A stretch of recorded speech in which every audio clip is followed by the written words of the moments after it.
भगवान कल्कि के कितने अफेयर हैं। हेलो फ्रेंड्स, आज का टॉपिक भी थोड़ा हटके है। थोड़ा क्या, बहुत हटके है। भगवान कल्कि के कितने अफेयर हैं। ईश्वर से रिलेटेड ज़्यादातर हमारे टॉपिक धीर गंभीर ही होते हैं। कभी कभी हल्के फुल्के टॉपिक का भी आनंद लिया जा सकता है, इसीलिए इस टॉपिक को भी कवर किया है, क्योंकि ये भी समाज का सत्य है। हम अपने कई वीडियोज़ में बता चुके हैं कि परमात्मा एक ही है, एक ही मूल चेतना समस्त जगत और सभी जीवधारियों के अस्तित्व का कारण है। कई ईश्वर नहीं हैं और वो एक चेतना शिव और शक्ति की ऊर्जा का सम्मिलित रूप है। शिव मैस्कुलाइन एनर्जी है, शक्ति फेमिनाइन एनर्जी है, और ये दोनों एनर्जीज मिलकर ही समस्त जगत को प्रकट करती हैं। हर जीवात्मा का कारण शरीर इन्हीं दोनों ऊर्जाओं से मिलकर बना होता है, और जो भी जीवात्मा जब तब भक्ति के बल से अपने सत्य स्वरूप को पहचान जाती है, वो मुक्त हो जाती है, आवागमन के चक्र से मुक्त हो जाती है। बिना स्वयं की शक्ति को जागृत किए शिव नहीं मिलेंगे, और शक्ति का जागरण भक्ति के द्वारा होता है, समर्पण के द्वारा होता है। इसी नियम से मीराबाई, गोस्वामी तुलसीदास, कबीर दास, गुरु नानक देव आदि शंकराचार्य, रामकृष्ण परमहंस सभी महान आत्माओं ने मुक्ति प्राप्त की है, भगवत स्वरूप प्राप्त किया है। और कोई दूसरा मार्ग ईश्वर को प्राप्त करने का नहीं है। ईश्वर विशुद्ध चेतना है। जब भी मिलेंगे स्वयं के अंदर ही मिलेंगे, स्वयं की चेतना में ही मिलेंगे, जिसे आध्यात्म की भाषा में आत्म साक्षात्कार भी कहते हैं। पर जैसा कि ये कलिकाल है और ये संधि काल है, कलयुग और सतयुग का मतलब कलयुग इस समय चरम पर है। जाता हुआ कलिकाल धर्म में पाखंड, आडंबर और अंधविश्वास का बड़ा भयंकर रूप दिखा रहा है। इसीलिए आत्मा का सत्य न जानकर ज़्यादातर मनुष्य ईश्वर को ओंकार स्वरूप या अर्धनारीश्वर स्वरूप ना समझकर अब ब्राह्मिक धर्मों की तरह पुरुष समझ रहे हैं, और समझ रहे हैं कि ईश्वर ने जितनी भी स्त्रियां बनाई हैं वो सब उन्होंने स्वयं से प्रेम करने के लिए बनाई हैं।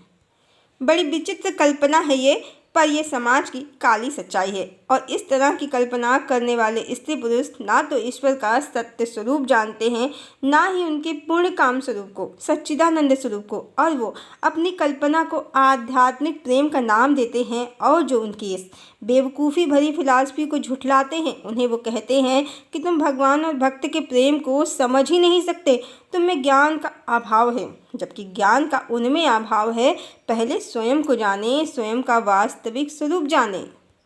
न तो परमात्मा का कोई लिंग या जेंडर है, ना ही जीवात्मा का, और परमात्मा की स्त्री तो सदा उनसे एकत्व में है, संयुक्त अवस्था में है। आदि शक्ति जिनसे मिलकर वो पूर्ण काम है, उन्हें जीवात्माओं में रस लेने की क्या आवश्यकता है। ध्यान रहे, जीवात्मा को परमात्मा को पाना है, परमात्मा को किसी को नहीं पाना है। वो पूर्ण काम है, स्वयं में तृप्त है। हर जीवात्मा परमात्मा का पूर्ण प्रतिबिंब है। इस तरह हर जीवात्मा स्वयं में सीताराम कहें या राधा कृष्ण है, और इसी नियम से कृष्ण हर जीवात्मा को पूर्ण रूप से प्राप्त है। न कि भगवान ने कोई स्त्रियों से विवाह करने का कारोबार या व्यवसाय खोल रखा है। और इसी नियम से मीराबाई ने स्वयं में ही श्री कृष्ण को पूर्ण रूप से प्राप्त किया है। अन्यथा जो परम तत्व है, परम चेतना, वो मात्र शक्ति कहें या आदि शक्ति, उन्हीं को धारण करते हैं, उनके ही पति हैं। ये उनका सत्य और मूल स्वरूप है। अब इस कलिकाल में चेतना का सत्य सही स्वरूप में ना समझने के कारण मूर्खों ने भगवान को बहुपत्नीवादी बता दिया है, और स्त्रियां कल्पना की दुनिया में भटक रही हैं। श्री कृष्ण की तो हजारों गोपियां हैं ही आजकल, जो सोशल मीडिया में मेकअप फैशन करके नाच गा रही हैं। कल्कि भगवान भी इससे बचे नहीं हैं, जिनका किसी को पता नहीं है कहाँ हैं, कैसे दिखते हैं, कुछ पता नहीं है। पर सोशल मीडिया में उनकी हजारों प्रेमिकाएं घूम रही हैं, जो वास्तविक दुनिया में घूम रहे पुरुषों को छोड़कर कल्कि से शादी करने के लिए आतुर हैं।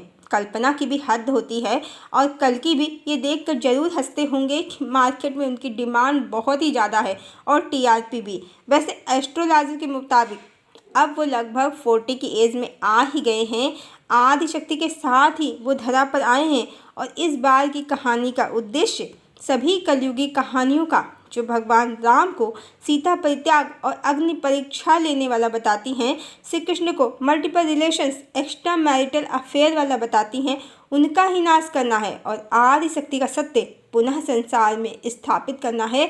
उनकी महिमा को पुनः संसार में स्थापित करना है।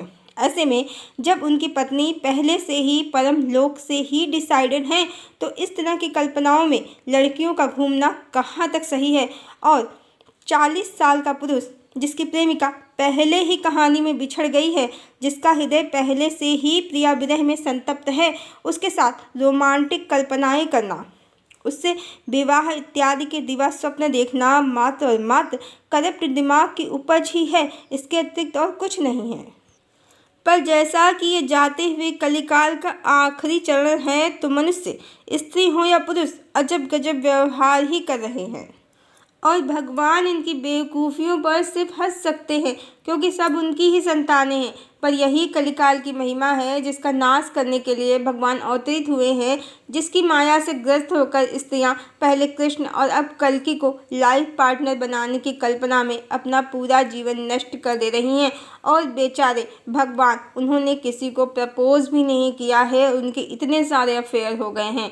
अफेयरबाज भगवान नहीं है, कलयुगी मनुष्य हैं, जो अपनी भोगवादी सोच, अपनी बेवकूफ़ियों और अपने काल्पनिक इंद्रियजनित सुख का सारा ठीकरा भगवान पर, उस भगवान पर फोड़ देते हैं जो दिखता भी नहीं है।